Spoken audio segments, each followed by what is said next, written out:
The secrets have been uncovered. Welcome back to Puppet Show News. I'm Luna, your host, and we have had a development in our crazy lost media hunt. Information has been found, and we will now be discussing the origins of Come Read With Me. I would like to thank Liz for doing what me and a few other friends could not do, which was find information on these tapes, and I just want to thank you so much. Liz was able to contact Lisa Layden, who was the executive producer on the show. Lisa says it was an enormous amount of work, but often great fun. I worked with an experienced first-grade teacher from a local private school with a master's degree in education who had also been an advisory teacher for Calvert School homeschooling students. She was the instructional designer, and our goal was to develop a video series and home course that would meet the needs of a variety of learning styles, including visual, auditory, and kinetic learners. Calvert passed along a few letters from parents, and some said the videos were the only thing that motivated their child to learn to read. Perhaps some of these kids had reading disabilities or other neurological differences, as they found something that met their needs.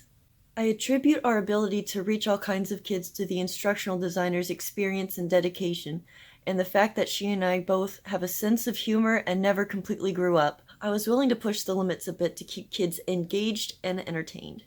Lisa also goes on to say, one reason you're not finding much information on Come Read With Me is that right after it was completed, Calvert School spun off their homeschooling department into a for-profit business, Calvert Educational Services. The person they hired as CEO had no background in education and wasn't interested in promoting Come Read With Me or the other video courses I produced, Discovering Art and Melody Lane. She prioritized rapid return on investment rather than products that would make less of a profit, but over a long lifespan. During the production, I had a major battle with Calvert over intellectual property rights, and they won.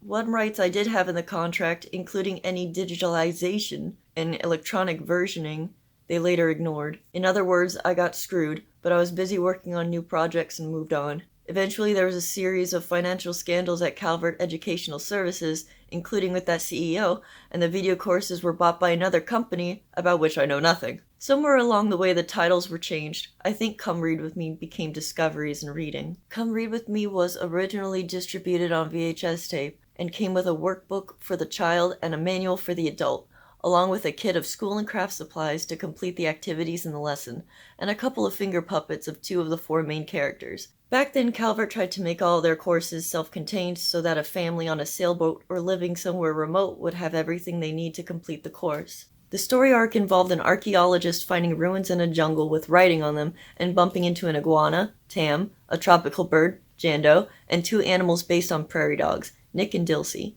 called gelfins, that I made up. That makes so much sense, they look like prairie dogs! They do! Dilsey and Nick were big sister and little brother. They could all speak English, of course.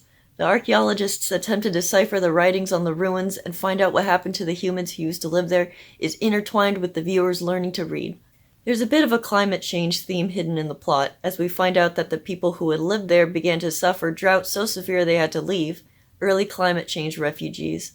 The archaeologist writes to his friend back home, a librarian at Calvert, so in some of the episodes we're in a classroom library setting with the librarian, which allows for types of instruction we couldn't do on a jungle set with puppets. For example, for the sound of the letter R, we visit a model rocket launch competition at NASA's Goddard Space Flight Center. For the sound of the letter K, we meet teenagers paddling kayaks on whitewater rapids. For Q, we learned about historic quilts and modern art quilts in a couple of museums. Also Russ. Good job, man. I thought you were a real architect.